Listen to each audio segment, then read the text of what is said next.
pedimos, Señor, gracias por permitirnos tener comunión entre distintas iglesias. Gracias, Señor, por permitirnos poder acercarnos en una unión común, en un mismo fin, en un mismo propósito, a pesar de ser de distintos lugares, de distintas naciones, de distintos trasfondos. Señor, venir aquí para exaltar tu gran nombre, para bendecirte, para exaltar por quien tú eres, pero también por aquello que hemos podido cantar esta mañana, por lo que hiciste para con nosotros, Señor. Nosotros que consideramos nuestro corazón, si vemos nuestras vidas, si vemos nuestro pasado, nosotros mismos tenemos cosas de las cuales nos avergonzamos. Nuestro corazón, nuestra mente alberga recuerdos, situaciones que a nadie contaríamos y que tú las conoces. Y sabiendo lo que somos, tú extendiste gracia y misericordia en Cristo Jesús. Señor, qué gran salvación nos has dado en Él. Señor, qué bueno has sido tú para con nosotros, enviando a tu Hijo, lo más amado, lo más preciado, para ser nuestro sustituto, para recibir Él el castigo que nosotros merecíamos, la muerte que nosotros merecíamos. Te agradecemos, Señor, y pedimos que ahora que vamos a abrir tu palabra, en donde queremos seguir considerando, Señor, en cuanto a ti, a quien tú eres y a la obra de salvación que hiciste en nuestro Señor Jesucristo, te pedimos, Señor, que tú abras nuestra mente y nuestro corazón. Podríamos ser las personas más capacitadas, con más talento, más estudiosas, y aún con todo, poniendo todo nuestro esfuerzo, seríamos incapaces, Señor, de entender tu palabra y de poder ponerla en práctica. Es una obra sobrenatural, es una obra que tú haces por tu Espíritu. Mas, Señor, tú eres un Dios bueno. Tu propósito para nuestra vida, de habernos llamado a ti como pueblo tuyo, es para hacernos más como Cristo Jesús. Para ello has dejado tu Espíritu morando en nuestras vidas. Por eso, Señor, que lo que pedimos ahora lo pedimos seguros y confiados. Haznos más como Cristo, Señor. Transfórmanos. Permite que podamos salir de aquí, indiferente de nuestras circunstancias, decididos a vivir para ti en medio de este mundo que se aleja cada vez más. Señor, ten misericordia de nosotros y te lo pedimos en el nombre de nuestro Señor Jesucristo. Amén. Pues me gustaría comenzar recordando un hecho histórico que es muy importante para la iglesia cristiana y que ocurrió hace más o menos 1700 años atrás. Este acontecimiento es el famoso Concilio de Nicea, un momento muy especial cuando la iglesia, el pueblo del Señor, se tuvo que poner en pie en contra de un grupo hereje tremendamente peligroso que cuestionaba, negaba la completa divinidad del Señor. Y fijaos qué tiempo, porque venían de una opresión terrible a través del Imperio Romano. Ahora viene Constantino, quien declara ya la no persecución de la iglesia cristiana, pero nada más, al poco tiempo se va a levantar una situación igual o peor que la persecución que sufrían de las manos del Imperio Romano. Como decía, una peligrosísima herejía conocida como el arrianismo, que viene este nombre justamente por su promotor principal, Arrio, que fijaos lo que decía de Jesús, abiertamente. Es un ser superior, casi divino, pero no Dios, sino una criatura suya.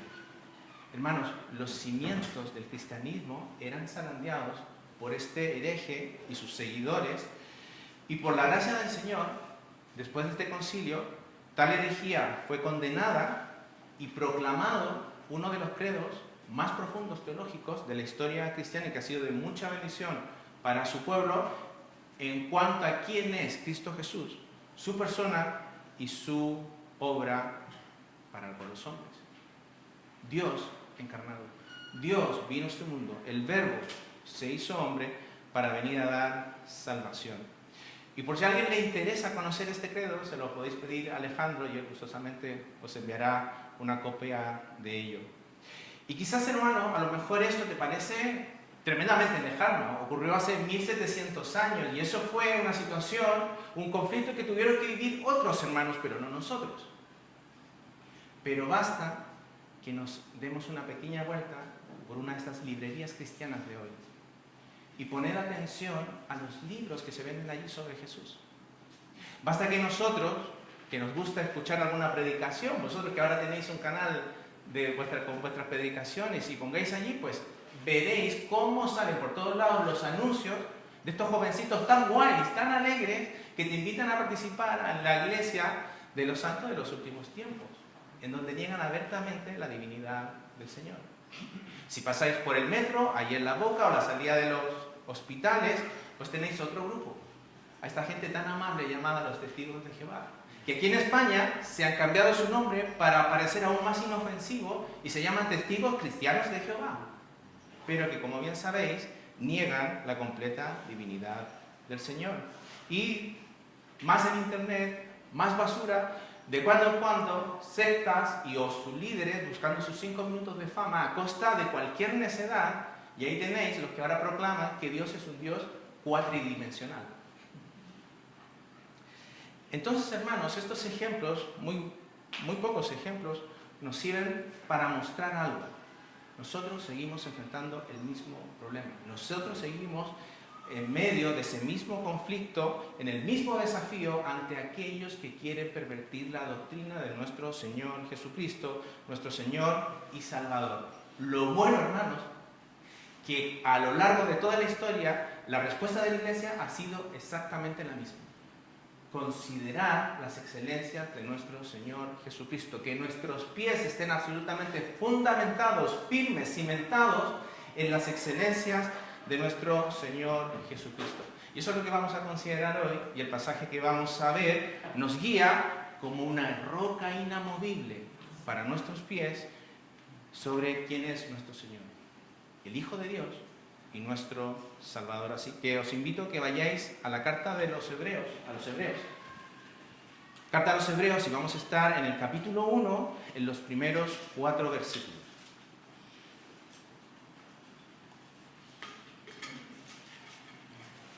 Carta a los Hebreos, capítulo 1, y leo desde el versículo 1. Dice la palabra del Señor: Dios, habiendo hablado muchas veces y de muchas maneras en otro tiempo a los padres por los profetas, en estos postreros días nos ha hablado por el Hijo, a quien constituyó heredero de todo y por quien asimismo hizo el universo, el cual, siendo el resplandor de su gloria y la imagen misma de su sustancia, y quien sustenta todas las cosas con la palabra de su poder, habiendo efectuado la purificación de nuestros pecados por medio de sí mismo, se sentó a la diestra de la majestad en las alturas, hecho tanto superior a los ángeles cuanto heredó más excelente nombre que ellos. Amén. Esta es la porción que vamos a estar considerando, las excelencias de nuestro Señor Jesucristo, la superioridad de nuestro Señor Jesucristo. Y esto era muy importante para los hebreos, porque los hebreos comenzaban a sufrir una persecución difícil. Su situación era complicada. La persecución en lo grueso era por manos de aquellos que eran de su misma nación, judíos como ellos, pero no creyentes. Y para muchos de ellos, para estos hermanos cristianos, estaban siendo expulsados de aquellas instituciones. Eso para nosotros a lo mejor no tiene mucho valor, pero para ellos sí. Eso podría traer una variedad de complicaciones, por ejemplo en lo económico. Si tú tenías tu negocito allí, que fueses expulsado, era que ya no podías hacer comercio con ninguno de ellos. Pasabas a ser, por ejemplo, también un paria de la sociedad, que ni los gentiles te querían, ni los de tus pueblos te querían. Pero también eso podía traer persecución a tu familia. A quien le gusta que se burlen de tus hijos. Así que, hermanos, esta circunstancia estaba arrastrando a muchos hermanos de allí a la tentación de abandonar el cristianismo para volverse al judaísmo, para volverse a sus sacrificios, para volverse a sus fiestas. Ante esto es lo que tenemos el autor y su propósito. Fijaos, hermanos, que la solución que propone el autor de Hebreos no es darle un cursillo o un libro de autoayuda. No es un libro del pensamiento positivo. A ver, chicos, dejemos esos pensamientos negativos, pensar en cosas bonitas, en cosas buenas que va a ocurrir, y si lo pensáis de manera firme, eso se va a ocurrir. El autor de Hebreos no dice eso.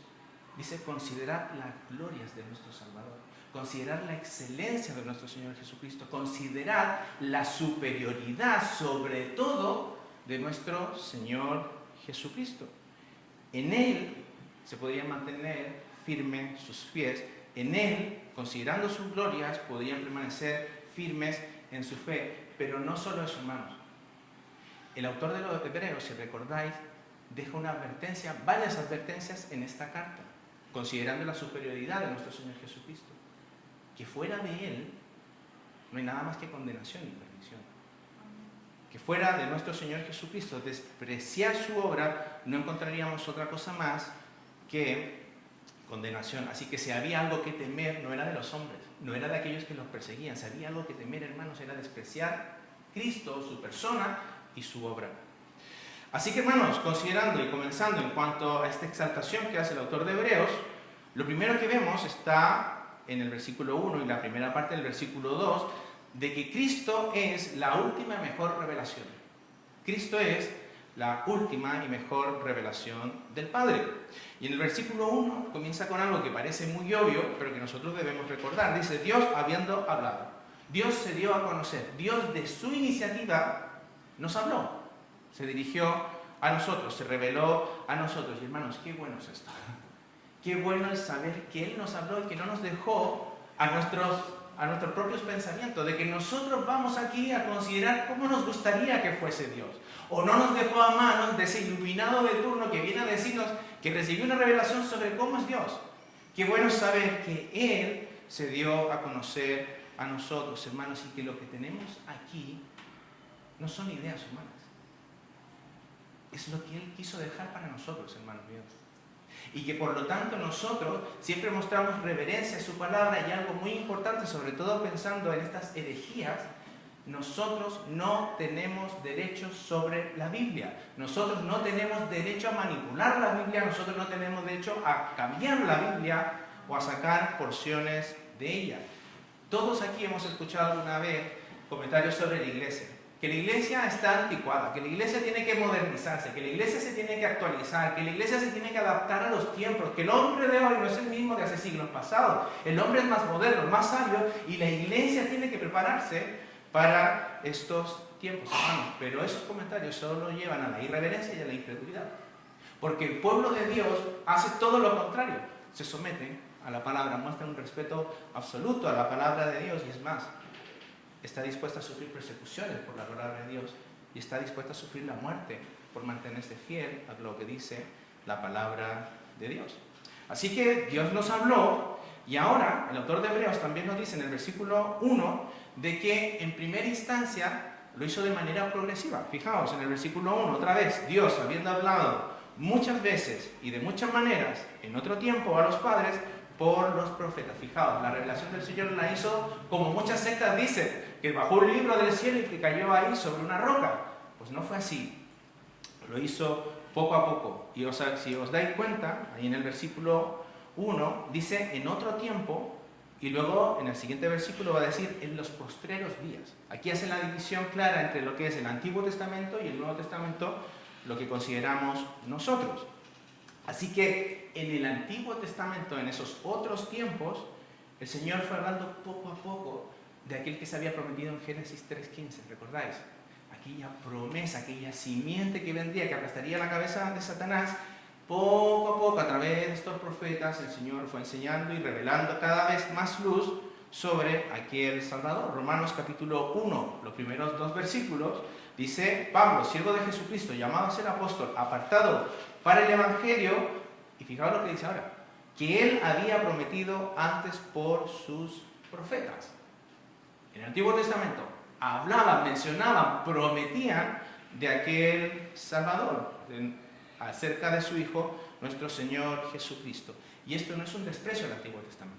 Esto no es que tiene menos valor entonces que el Nuevo Testamento. Absolutamente no, tiene el mismo valor. De hecho, aquí el aprecio y el valor, la reverencia que tiene para nosotros, porque allí es donde se nos apuntaba aquel que vendría y que vino a dar su vida por nosotros. De hecho, hermanos, muchas herejías comienzan dando este paso, mostrando desprecio hacia las Escrituras, mostrando desprecio a algunos libros de las Escrituras, como que no tuvieran valor para nosotros, que no tienen ningún tipo de significado para nosotros hoy, pero fijaos, todo nos apuntaba a Cristo Jesús. Así que el Antiguo Testamento es una gran bendición para nosotros, pero dice que luego el Padre se reveló de manera completa, final, definitiva, a través de su Hijo, nuestro Señor Jesucristo. Versículo 2. En estos postreros días nos ha hablado por el Hijo. Como decía, antes nos habló por profetas, distintos aspectos de Dios, distintos aspectos de la salvación, decía cada uno, pero ahora, a través de su Hijo, habló de una manera final, definida, completa. En esta frase, en este versículo, hace un énfasis el autor. En realidad está diciendo, habló en Hijo. Destaca, pone un énfasis en cuanto a quién es Cristo, en cuanto a quién es Él y en cuanto a su función. Está hablando tanto en personalidad, que Isaías era tal o Jeremías era de esta forma y Jesús es así. Pues no estaba haciendo referencia a ello, sino que en cuanto a que el que vino, aquí el por el cual habló, es Dios mismo, que es lo que vamos a ver en el segundo punto, y Él vino a dar su vida. Él era aquel Mesías prometido del Antiguo Testamento. La idea es que Cristo era el mensaje, pero también el mensajero. ¿Os dais cuenta? Así que, fijaos, Juan capítulo 1, casi prácticamente lo mismo que estamos diciendo, versículo 18, dice, a Dios nadie le vio jamás. El unigénito Hijo que está en el seno del Padre, Él le ha dado a conocer. Él es por quien nosotros hemos podido llegar a conocer al Dios invisible, al Dios que es imposible ver por nosotros mismos. El mensaje del Nuevo Testamento es el mensaje de Cristo. Los evangelios, Hechos, las cartas, Apocalipsis, todo ello culminó la revelación de Dios y todo gira en torno a quién es Cristo Jesús. Fijaos la centralidad. Recordad, estamos viendo la excelencia de nuestro Señor Jesucristo aquí en este primer punto, de siendo la mayor, la mejor, la completa revelación de Dios. Así que podemos sacar un par de lecciones para nosotros aquí. Si no hay más revelación, hermanos, si Dios se reveló de manera completa en Cristo Jesús, pues no hay nuevas visiones, no hay más sueños, no hay más nuevos mensajes, no hay más visiones. De hecho, hermanos, cuando vosotros escuchéis a alguien decir que tiene nuevas revelaciones, ¿sabéis lo que está diciendo esa persona? Que Dios es un mentiroso. Porque aquí en Hebreos dice que Dios habló de manera final, definitiva, completa a través de Cristo Jesús. Afirmar tener una nueva revelación es decir que Dios ha mentido. Así es de grave, así es de fuerte. Por eso, hermanos, cuando nosotros escuchamos a estas herejías, cuando los vemos en sus videos súper guay, súper felices, en internet, no decimos, vaya, qué bien, vaya, qué novedoso, vaya, qué atractivo. Estas cosas podrían animar a la iglesia, hermanos, es aborrecible.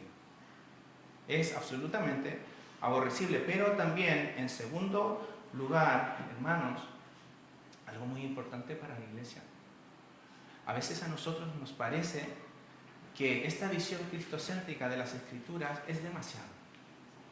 Ya conocemos el Evangelio, ya sabemos de la obra de Cristo, ya sabemos lo que ha hecho por nosotros y necesitamos algo más. Necesitamos presionar aquí al pastor para que nos dé algo más fresco, algo más novedoso, algo que nos entretenga, algo que nos emocione, porque el Evangelio pareciese que ya no es suficiente. Hermanos, esto es todo lo contrario a lo que dice este versículo.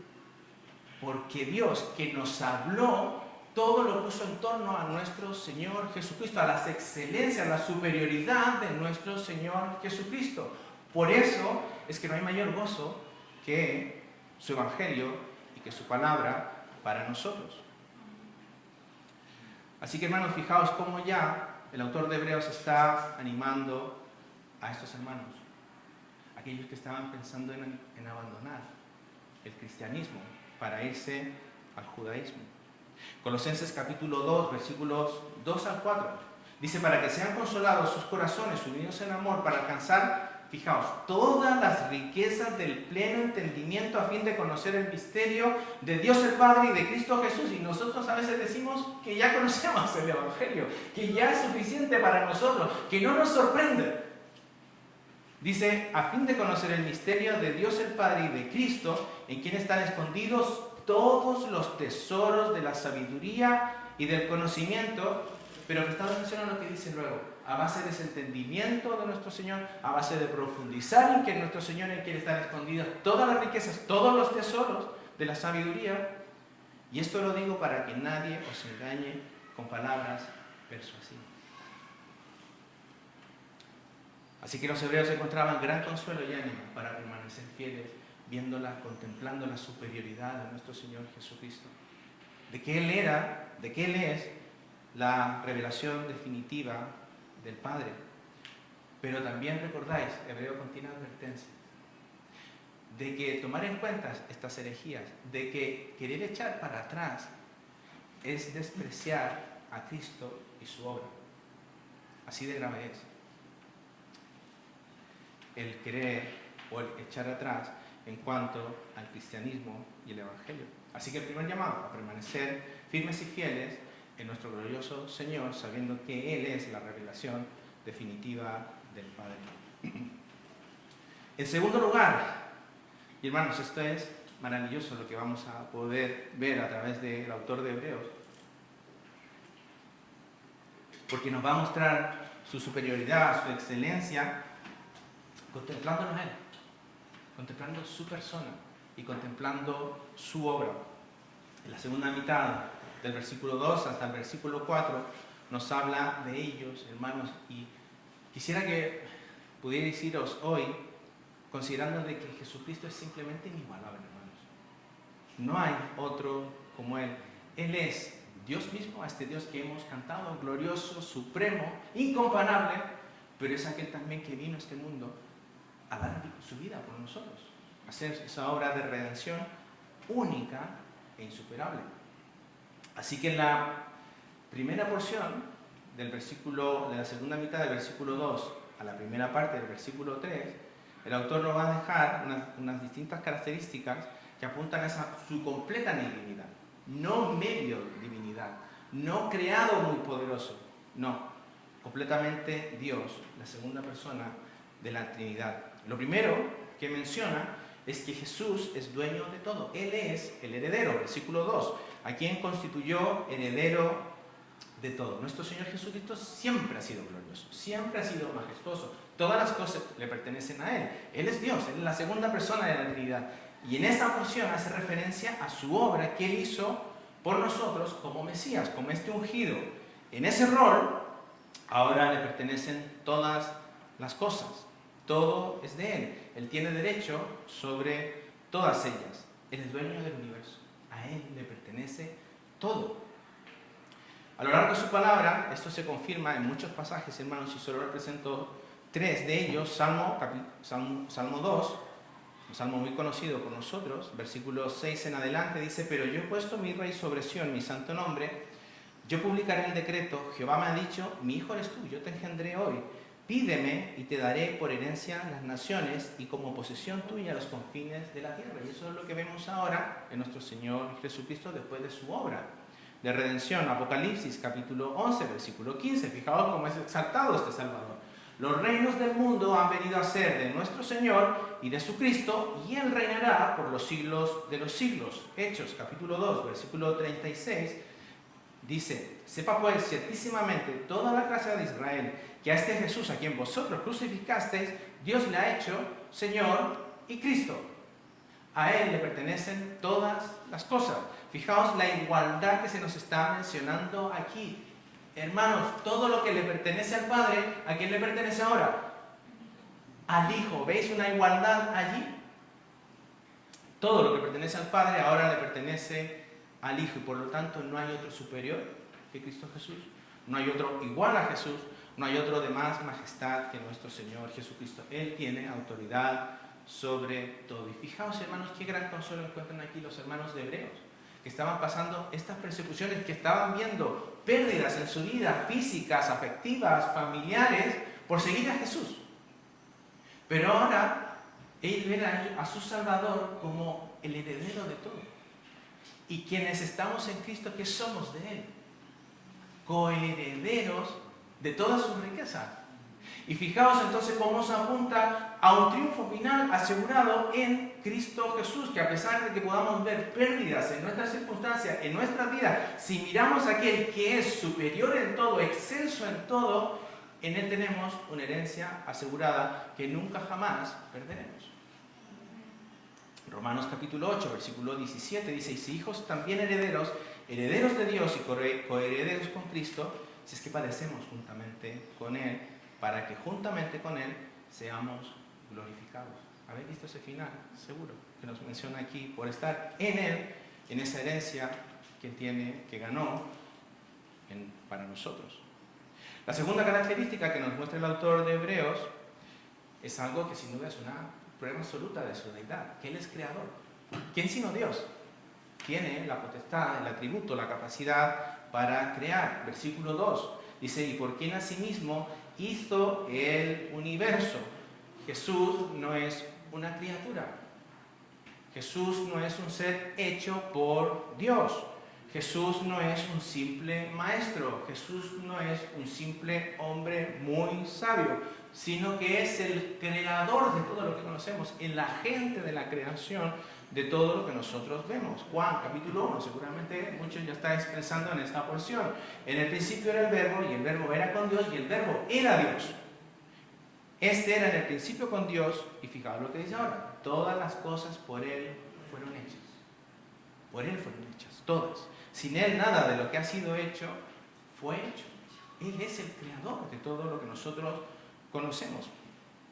Y cuando habla aquí de que Él es el creador de todas las cosas, utiliza una palabra que apunta a de que Él no es solo el creador de lo que conocemos de lo físico, de lo material, sino que también esta palabra dice que a Él le pertenecen los tiempos, a Él le pertenecen los siglos, de Él es la historia. Él es ese Dios, creador. Entonces, hermanos míos, esto nos enseña una cosa a nosotros, como a los hebreos y a nosotros, de que este mundo no va a lo loco. Este mundo no va sin un plan. Este mundo no va sin propósito. Este mundo y esta creación tiene un Señor de gloria que gobierna sobre todo. Y ese Dios de gloria y ese Señor de gloria es nuestro bendito y glorioso Señor Jesucristo. Amén. Otra característica más, nos ha dicho que Jesús es heredero, también es creador, pero ahora usa dos imágenes para recalcar de que Él es igual a Dios. Usa resplandor y luego usa también la palabra imagen. En el versículo 3 dice, el cual siendo el resplandor de su gloria y la imagen misma de su sustancia. Y la idea del resplandor de la gloria de Dios es muy interesante, de que Jesús es la luz de la gloria de Dios invisible, de aquel Dios que nosotros no podemos ver, de aquel Dios que está de lado, que es imposible porque seríamos consumidos, pues el resplandor de la gloria la vemos en Cristo Jesús. Algunos comentaristas intentan explicar lo que simplemente nosotros no podemos entender ni explicar con el sol y su luz, con el sol y sus rayos. De que así como están estrechamente unidos, directamente unidos, inseparablemente unidos, pues de una forma muchísimo más profunda, más amplia y perfecta, Cristo es el resplandor, el reflejo de nuestro bendito y glorioso Dios invisible. Él nos revela de manera perfecta, completa a Dios. La otra idea es también la de imagen. Y la palabra que se está usando aquí hace referencia al sello de cera caliente, que en el cual se ponía ahí el anillo o algo para destacar que tenía cierto valor, cierta autoridad, o bien cuando la moneda era troquelada con una imagen del emperador o alguien que estaba allí. Entonces, la idea es, como dicen otras traducciones, la expresión exacta de su naturaleza. Eso es lo que está afirmando hacia nuestro Señor Jesucristo, de que Él es la fiel imagen de Dios, de que Él es la representación exacta de Dios en el tiempo y el espacio. Y fijaos, Colosenses capítulo 1, versículo 15, nos da más de esta verdad. Dice, Él es la imagen del Dios invisible. En Él lo hemos podido ver. Así como nosotros podemos ver a los hijos y saber un poco de quiénes son los padres, pues en cuanto a nuestro Señor Jesucristo, cuando lo vemos a Él, vemos de manera perfecta y clara a Dios. Así que, hermanos, la idea con estas dos imágenes es exactamente la misma. ¿Quién sino Dios puede representar de manera exacta a Dios? ¿Quién sino aquel que tenga la misma dignidad, la misma excelencia, la misma gloria puede representar de manera exacta y fiel a quien es todo glorioso? Pues ese es nuestro Señor Jesucristo. Y Él, en los relatos de los evangelios, dejó muestras de ello. Y les doy solo 3 ejemplos que seguramente le vendrán a la mente. Juan 14:9, él mismo dice, el que me ha visto a mí, ha visto al Padre. Lo reafirma él, de sus propias palabras. Pero luego en Mateo 17, en los primeros versículos, tenemos la transfiguración. Y recordáis cómo esos 3 discípulos tuvieron el privilegio de poder ver el resplandor de nuestro Señor Jesucristo, su majestad, su gloria. Y en Juan, capítulo 18, hay un hecho muy curioso. Cuando iban a arrestar a Jesús, cuando fueron al Monte de los Olivos, y se presentan delante de él, y el Señor dice, yo soy. Y solo con pronunciar su nombre, ¿qué ocurrió con aquellos que iban a arrestarle y a golpearle? Retrocedieron y cayeron de rodillas delante del Dios glorioso. Así que fijaos, ese es nuestro Dios. Y esto, hermanos, sin duda, para nosotros escapa de nuestro entendimiento, escapa de nuestro razonamiento limitado, pero también caído y dañado y afectado por el pecado, que nosotros simplemente no podemos entender esta realidad de un único Dios, un Dios en 3 personas, Dios Padre, Dios Hijo, Dios Espíritu Santo. Pero, hermanos, esto no nos da derecho a querer explicar esto y manipularlo para darle un razonamiento. No tenemos derecho a mal usar, malinterpretar o deformar las Escrituras. Debemos creerlo, porque la Biblia lo dice, y no buscar razonamientos que a muchísimos los han llevado a formular terribles herejías. El docetismo.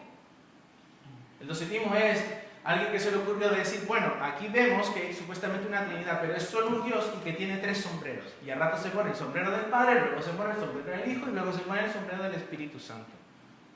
Luego tenemos, como ya hemos citado, testigos de Jehová y grupos así, en que dicen que Dios no es más que una criatura, un semidios, una especie de superhéroe, alguien con mucho poder, pero que no es completamente Dios, sino una criatura de Dios. Y hermanos míos, ¿sabéis quién es el autor de todas estas herejías? ¿Sabéis quién es el que busca justamente confundir, que no quede claramente revelada quién es Cristo Jesús? Pues el enemigo de las almas, Satanás. Fijaos lo que dice en 2 Corintios capítulo 4, versículo 4. 2 Corintios capítulo 4, versículo 4, dicen, los cuales el Dios de este siglo cegó el entendimiento de los incrédulos. Ya no va a decir por qué, ¿para qué hizo eso? Para que no les resplandezca la luz del Evangelio de la gloria de Cristo, el cual es la imagen de Dios. ¿Se dan cuenta? ¿Cómo nosotros entonces podemos asegurarnos que anunciamos la gloria de nuestro Señor a través de sus palabras, siendo fiel a ellas y proclamando fielmente el Evangelio? Eso lo hacía, hermanos, como nuestro Señor Jesucristo recibe verdadera gloria y honra de parte de nosotros. Todo lo que sea menos que lo que dicen las Escrituras es un engaño, es una mentira, y lo único que busca justamente es ocultar la gloria de Cristo y que resplandezca la luz, la imagen, el resplandor de Dios en él. Esto es importante, hermanos. Sin el Cristo de la Biblia, sin el Cristo de la revelación de Dios, no hay cristianismo. Guardaos esto. Sin el Cristo de la Biblia, simplemente no hay cristianismo. Y la última característica que menciona en cuanto a su persona, el autor de Hebreos, es que Él es el sustentador de todo. Versículo 3. Y quien sustenta todas las cosas con la palabra de su poder. Todo lo que vemos, nosotros mismos somos sustentados por Él, por nuestro Señor Jesucristo, y lo hará por siempre. Nunca jamás dejará de ser el sustentador. Colosenses capítulo 1, versículo 17 dice, y Él es antes de todas las cosas, y todas las cosas en Él subsisten. Para nosotros, un día más es un día más. Sabemos que luego aparece la luna, se va el sol, viene la noche, mañana otra vez a levantarnos, y así el verano, y así el invierno, así el otoño, así primavera. Y muchas veces nosotros no somos conscientes de esta gran creación, de esta gran obra que sostiene la creación. Muchas veces nosotros olvidamos el equilibrio asombroso, hermanos, que tiene esta creación para que permita la vida. Nuestro día a día, nuestras comunes cosas que hacemos, hay un equilibrio detrás de ella asombroso. Pues ese equilibrio, ¿quién lo sostiene? Nuestro Señor Jesucristo, el sustentador de todas las cosas. Así que Las cosas no ocurren por accidente. Lo que le ocurría a los hermanos allí, hebreos, lo que te ocurre a ti, querido hermano, en tus circunstancias hoy, no es producto de la mala suerte. No es que estás pagando un karma de no sé qué cosa. El Dios, que es dueño de tu vida, Él sustenta todas las cosas y gobierna en tu vida y en tus circunstancias. Así que fijaos cuánto está afianzando el corazón de estos hermanos escuchar la superioridad de Cristo Jesús a pesar de lo que ellos están viviendo, porque algunos estaban pensando, recordad otra vez, en abandonar el cristianismo. Porque habían personas justamente que los estaban allí encerrando, le estaban amenazando, te vas a quedar sin familia, te vas a quedar sin trabajo, te vas a quedar sin compartir con nadie, la vas a pasar difíciles. Pero fijaos ahora, el autor de esta carta le está diciendo, no echéis para atrás, porque vosotros no dependéis de ellos, vuestro bien no depende de ellos, vuestro sustento no depende de estas personas. Vuestro sustento depende de aquel que es poderoso para guardar a los suyos. Vuestro sustento depende de aquel en que vosotros habéis depositado vuestras vidas. Él es el que día tras día os guarda y es el Todopoderoso para seguirles guardando día tras día a pesar de las circunstancias y de lo que difícil se puedan poner. Judas, en su único capítulo que tiene, versículo 24, dice, y aquel que es poderoso para guardaros sin caída y presentaros sin mancha delante de su gloria con alegría, al único y sabio Dios, nuestro Salvador, sea gloria y majestad, imperio y potencia, ahora y por todos los siglos. Amén. Él es nuestro sustentador, hermanos. En Él están nuestras fuerzas para perseverar. En que Él es nuestro sustentador.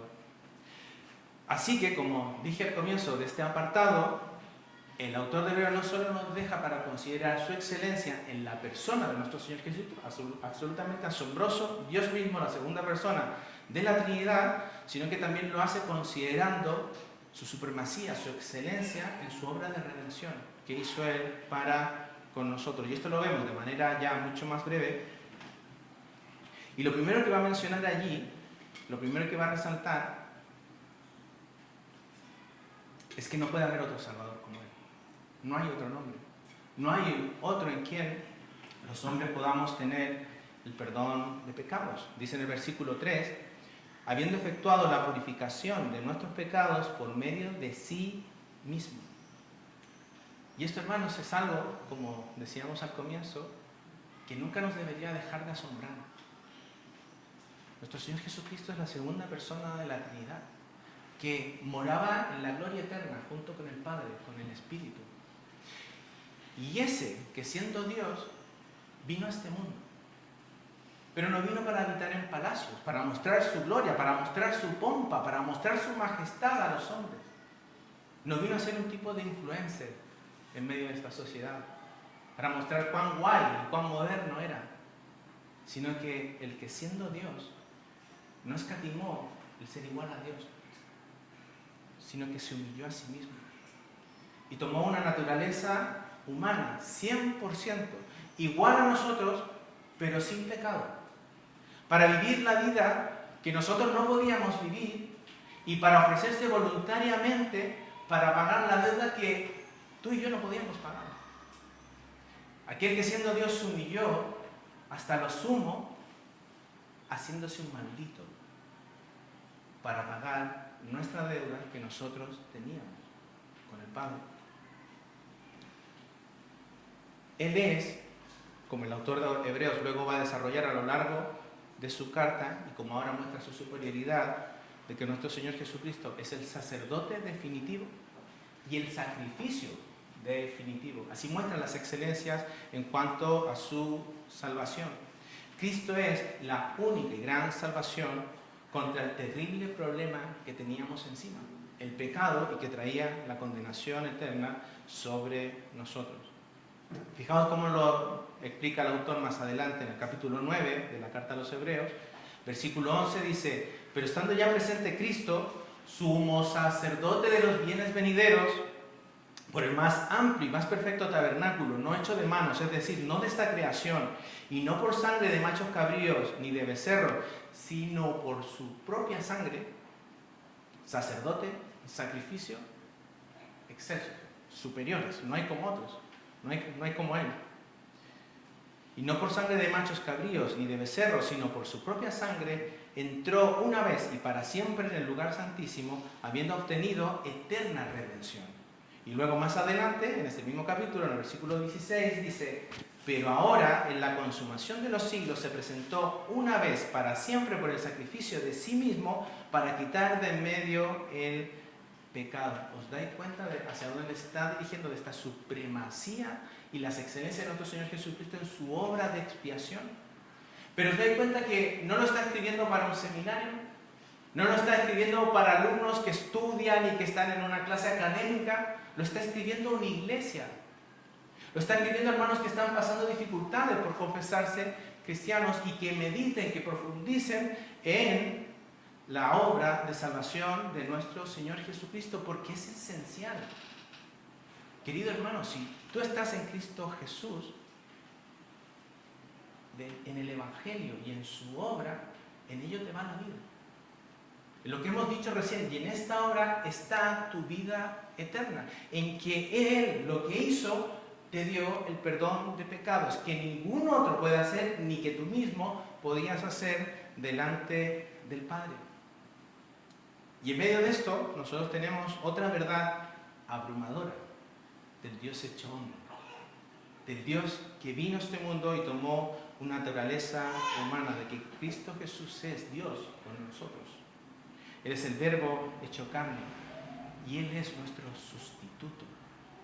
Por ello, la necesidad de haber sido igual a nosotros, pero sin pecado.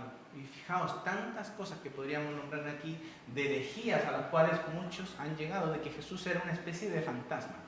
No era un hombre de verdad, era una especie de holograma, una cosa así que se veía, pero que no era un hombre realmente. Otros llegan a decir que Dios vino, pero no en carne, sino que de alguna forma como que hizo una posesión de un cuerpo de alguien que andaba por allí que se llamaba Jesús. Pero esos son engaños y que, si os dais cuenta, nos alejan de la salvación. Nos alejan de la obra, de la única obra que puede dar salvación a los hombres. De que, a pesar de que nosotros no podamos llegar a entender de manera cabal cómo este Dios glorioso vino a este mundo a vivir con nosotros, siendo Dios 100%, hombre 100%, en una persona, no podemos llegar a comprenderlo, pero sí debemos creerlo. Sí debemos, hermanos, depositar nuestra seguridad, nuestra confianza, nuestro amor en la obra que nuestro Señor Jesucristo hizo. Que no hay otro Salvador. No hay otra forma, no hay otra manera en que nosotros podamos asegurar de que hemos obtenido perdón de pecados y vida eterna. Por ello, es que ya lo último que nos menciona el autor de Hebreos, él es que por esta obra Él es merecedor de toda gloria y honra. Siempre lo ha sido, porque Él es Dios, pero en su obra de expiación, Él es merecedor de toda honra, gloria y honor. En primer lugar, porque nadie más puede ocupar este sitio. Nadie puede hacer la obra que Él hizo. Versículo 3, fijaos lo que dice. Se sentó a la diestra de la majestad en las alturas. Y aquí el autor está haciendo referencia al sacerdocio arónico, aquellos que nunca jamás podían sentarse ahí en el templo, porque día tras día, vez tras vez, tenían que estar presentando de continuo sacrificio. Oh, pero aquí ahora aquel que se sentó, que culminó, que con su sacrificio que él presentó, ya no hay más, porque había un perdón total, una obra definitiva, y ahora está en el lugar que ninguno de esos sacerdotes de la línea arónica podía estar. Ahora él estaba a la diestra de la majestad en las alturas, en el lugar de máxima gloria y que ningún otro hombre podía alcanzar. Hebreos capítulo 10 desarrolla luego el autor mucho más esta idea, y en el capítulo 10, versículo 11, fijaos lo que dice. Y ciertamente todo sacerdote, lo que decíamos antes, está día tras día ministrando y ofreciendo muchas veces los mismos sacrificios que nunca pueden quitar los pecados. ¿Veis lo que significaba volver al judaísmo entonces? Porque esa era una sombra de lo que haría Cristo Jesús. Versículo 12. Pero Cristo, estos día tras día presentando un sacrificio que no podía quitar los pecados, pero Cristo, habiendo ofrecido una vez y para siempre un solo sacrificio por los pecados, hermanos, ¿y cuál fue ese sacrificio? Que Él, siendo también sumo sacerdote, ¿cuál fue su sacrificio? Su propia vida en la cruz. Se ha sentado a la diestra de Dios. Y fijaos aquel lugar de gloria que solo a Él le corresponde. De ahí en adelante, esperando hasta que sus enemigos sean puestos por estrados a sus pies. Porque con una sola ofrenda hizo perfectos para siempre a los santificados. En otras palabras, el autor de Hebreos nos dice lo mismo que el Señor dijo en la cruz en Juan capítulo 19, versículo 30. Consumado es, pagado es, cancelado absolutamente aquella obra de los que el Padre le dio allí por su obra en la cruz. Su provisión es completa, nada más que añadir a la obra de nuestro Señor Jesucristo. Él triunfó sobre el pecado, triunfó sobre Satanás, triunfó sobre la muerte, ascendió a los cielos, volvió al lugar de gloria que le correspondía, pero ahora también para ser nuestro intermediario, nuestro intercesor delante del Padre. Por lo tanto, Él recibe la gloria porque Él es el más excelso sumo sacerdote que existe. No hay otro como Él, no hay otro que pueda ocupar su lugar. Así que algo muy importante aquí, hermanos. ¿Sabéis que los hombres no podemos ser jueces sobre la obra de nuestro Señor Jesucristo? Fijaos en todas estas herejías que se atreven a juzgar si realmente este Salvador, el quien decía que era, o si su obra realmente era capaz de dar perdón de pecados, o a lo mejor hay otro Salvador, o a lo mejor hay otros corredentores o corredentoras que tengan que ayudar a este Salvador para dar perdón de pecados, pero nosotros no somos los jueces. ¿Sabéis quién dio la aprobación de su obra? El Padre. Dios mismo aprobó el sacrificio de nuestro Señor Jesucristo y Él le levantó entre los muertos, ascendió al lugar de gloria y ahora está a la diestra de la majestad en el lugar que solamente Él puede ocupar. Recordad eso, la obra de nuestro Señor Jesucristo la aprobó el mismo Padre, Dios mismo, y su lugar de exaltación lo confirma. Y finalmente, nadie puede ocupar su lugar, es el lugar de gloria en donde Él está, pero tampoco nadie puede superar a Cristo. Con todo esto que hemos visto, hermanos, nadie puede superarlo. Versículo 4 dice, hecho tanto superior a los ángeles cuanto heredó más excelente nombre que ellos. Este tema también lo va a tratar luego el autor de Hebreos sobre el gobierno soberano de Cristo Jesús. De que Él es Rey y Señor sobre todas las cosas, excelso, lo más alto de todo, Señor y Salvador, Rey de reyes, Señor de señores, exaltado sobre todo, quien recibió un nombre que es sobre todo nombre para que reciba la adoración no solo de todos los hombres, sino también de los ángeles, como dice aquí en el versículo 4, un nombre aún más alto que de los mismos ángeles. Así que fijaos, Él no es un rey impotente, no es un rey que, bueno, está allá a las alturas, pero aquí en medio de la creación nosotros tenemos que un poco salvarnos entre nosotros. Pues no es así. Él es Rey de reyes, Señor de señores, en un lugar de gloria y esplendor tan alto, hermanos, que todo hombre tendrá que doblar su rodilla delante de Él. Y todo hombre tendrá que confesar esta verdad, que Él es Rey de reyes, Señor de señores, Dios glorioso y supremo. Su pueblo lo hará con gozo y con deleite. Ha sido Él quien nos sustentó, quien nos guardó, quien nos guió, quien nos fortaleció, quien nos ha sustentado a lo largo de toda nuestra vida. Pero para los enemigos de Él, para los incrédulos, será una proclamación para perdición y para condenación. Un reconocimiento de quién es Él, pero solo a segundos de ser lanzados al lago de fuego eterno, en la condena eterna, en la eterna perdición. Por eso es tan importante que nosotros entendamos, no solo intelectualmente lo que estamos viendo ahora. Si tú no confías en este Cristo como lo revelan las Escrituras, si tú piensas que es un buen hombre, un hombre muy sabio, un hombre muy guay, que se han hecho películas de él muy bonitas, muy emocionantes, pero eso no te sirve para reconciliarte con el Padre. Eso no permite que tu vida se ponga a cuentas con el Dios 3 veces santo que aborrece el pecado. Y tú puedes darte cuenta de tu enemistad considerando tu vida. Que hay cosas ocultas en tu vida que tú mismo sabes que no están bien. Que te avergüenzas tanto que ni tú mismo quieres contarle ni a tus más cercanos. Pero este Dios glorioso sabe todas las cosas. Y sabe de tu vida. Sabe de tus pensamientos. Sabe de tus deseos. Y delante de Él tendrás que presentarte un día. Delante de un augusto tribunal.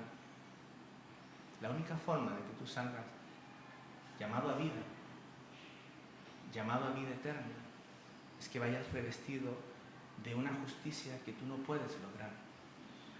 Que vayas revestido de una santidad igual a la de Dios y de la cual tú no puedes conseguir, pero que Dios ha provisto en un Cordero Santo.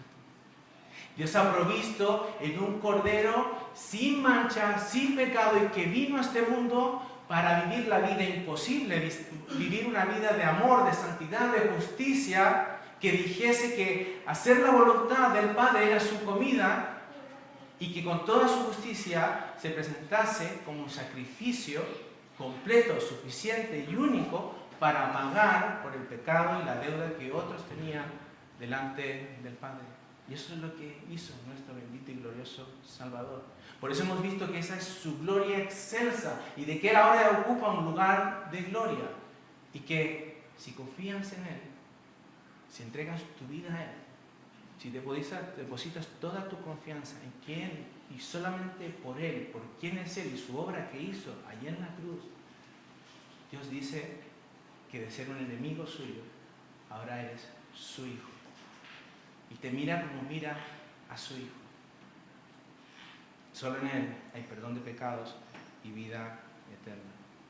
Así que, hermanos, en conclusión, llegando al final, cuando hablamos de estas herejías, de estas sectas, de estas cosas que aparecen, incluso a veces nos hacen gracia, pasamos por desapercibida, fallar en quién es Cristo, hermanos míos, es fallar en aquel que es el único que puede dar salvación a los hombres. No es una cosa ligera, no es una cosa para tomar sin importancia. Bueno, están relativamente cerca, igual a lo mejor Dios hace alguna cosa, hermanos. Dios ya hizo lo que tenía que hacer y dio a su bendito y glorioso Hijo para dar salvación. Fallar en quién es Cristo, en su persona y en su obra, hermanos, es hallar condenación, perdición eterna. Fuera de Cristo, fuera de Él, fuera de la revelación que Él dejó en su palabra, de Él, de su persona, de su obra, solo encuentras juicio y condenación. De allí las advertencias de la carta de los Hebreos. Fuera de Cristo solo hay condenación.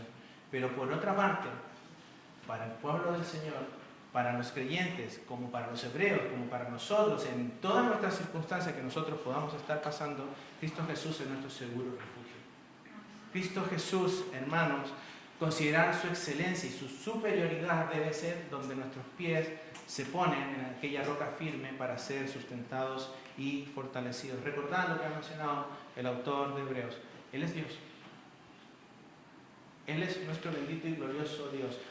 Heredero, creador, resplandor, imagen, sustentador, pero que no solo eso, es aquel que siendo Dios, la segunda persona de la Trinidad, se hizo hombre. Hombre completamente como nosotros, pero sin pecados, y que mostró su preeminencia en los oficios que Él vino a hacer. Él es el más excelso profeta, porque Él es la misma revelación que el Padre dejó para los hombres. Él es el sacerdote definitivo y el sacrificio definitivo por el cual nosotros podríamos tener el perdón de pecados y la vida eterna. Y no olvidéis este último aspecto que vimos muy rápido. Él es el Rey de Gloria. Él es el Rey que gobierna ahora a la diestra de la majestad desde su majestuoso trono. Así que, hermanos, quiera el Señor que por su Espíritu seamos afianzados en Él, seamos afianzados en las excelencias de la persona de nuestro Señor Jesucristo y de la obra que Él hizo por nosotros. Vamos a orar. Amado Señor, te queremos dar las gracias por permitirnos profundizar algo más en este texto tan asombroso, Señor. Nosotros hemos podido pasar aquí no más de una hora considerando palabras tan profundas que a nosotros no nos bastará una eternidad para poder llegar a comprender a cabalidad. Señor, estamos a las orillas siquiera de un vasto océano de profundidad. Pero más, Señor, con lo que hemos podido escuchar nos basta para afianzar nuestra vida, nuestra seguridad, nuestra confianza en nuestro bendito y glorioso Salvador, nuestro Señor Jesucristo. Señor, también nos avergüenza en que muchas veces nosotros, de alguna manera, hemos despreciado esta verdad. Muchas veces nuestro corazón, nuestro ánimo viene a la iglesia queriendo escuchar cosas nuevas, cosas novedosas. Muchas veces, Señor, vergonzosamente reconocemos que nos gustaría ser como esas iglesias populares, esas iglesias que son más grandes, con más llenas, en que hay más diversión, en que hay más fiesta, más algarabía, pero que se olvidan de ti. Señor, por favor, te pedimos que el Evangelio nunca deje de ser nuestro fundamento. Te pedimos, Señor, que nuestro Señor Jesucristo nunca deje de ser esa roca firme en la cual se sostienen nuestros pies. Que nunca olvidemos que nuestra vida está hecha para vivir para su gloria y para su honra, para poder exaltarle a través de lo que nosotros hacemos, de cómo vivimos. Pero, Señor, también no permitas que nunca dejemos de considerar las glorias asombrosas, la excelencia, la superioridad de Él, de quién es Él y de la obra que hizo por nosotros. Gracias por esta gran obra de salvación. Una eternidad no bastará, Señor, para alabarte y exaltarte por lo que tú hiciste para con nosotros. Gracias por el perdón de pecados. Gracias por saber que en Él y en la obra que hiciste en la cruz, a través de Él, todos nuestros pecados, Señor, han sido perdonados. En que ahora nosotros nos podemos acercar en confianza delante de ti y saber que hallamos favor día tras día sobre nuestras vidas. Y que incluso cuando vemos el pecado otra vez en nuestras vidas, Señor, nosotros podemos encontrar de tu amor, de tu perdón, de tu favor sobre nuestras vidas y de ser restaurados y hallar esa gracia de la cual nosotros también hemos cantado. Mas, Señor, también te pedimos que esta realidad se extienda a nuestras vidas, que podamos ver la centralidad de Cristo en todo lo que hacemos, en todo lo que vivimos.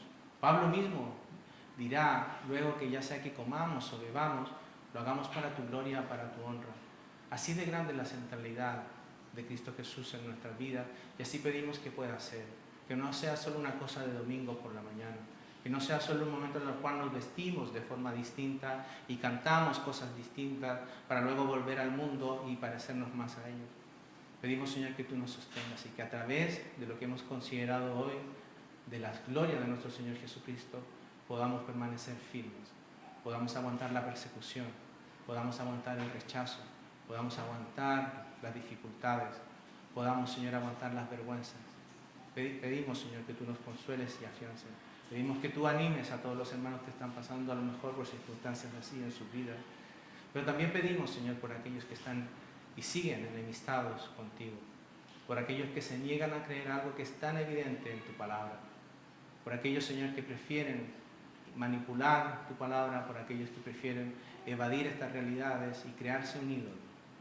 Pedimos, Señor, por aquellos que están ciegos, por aquellos que están cegados por el enemigo de sus almas que busca su perdición. Tú eres todopoderoso para traer luz a aquellos que hoy están perdidos. Lo has hecho con nosotros, siendo enemigos tuyos, estando alejados. Tú lo puedes seguir haciendo, Señor, hasta en los corazones más duros que puedan haber aquí. Obra en ellos, Señor, y para gloria y honra de tu nombre, salva a muchos, Señor. Te lo pedimos en el nombre de nuestro Señor Jesucristo. Amén. Santo por siempre.